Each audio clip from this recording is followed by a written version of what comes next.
இறைவனுக்கும் மனிதனுக்கும் இடையிலே இறைவனுக்கும் மனிதனுக்கும் இடையிலே நடக்கும் ரகசியத்தை இன்னும் எவரும் அறியல.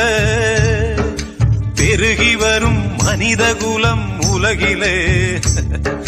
பெருகி வரும் மனிதகுலம் உலகிலே எதற்கு பிறக்குதென்று இதுவரை பொய்யாய செல்வத்தே புக்கு அழுந்தினால் தோறும் மெய்யாய் கருதி கிடந்தேனை ஆண்டு கொண்ட ஐயாயன் ஆறுயிரே அம்பலவா என்று அவன் செய்யார் மலர் அடிக்கே சென்றூதாய் கொத்தும்பி தோளும் துகிலும் குழையும் சுருள் தோடும் பால் வெள்ளை நீரும் பசுஞ்சாந்தும் பைங்கிளியும் குளமும் தொக்க வளையும் உடை தொன்மை கோலமே நோக்கி குளிர்ந்து ஊதாய் கொத்தும்பி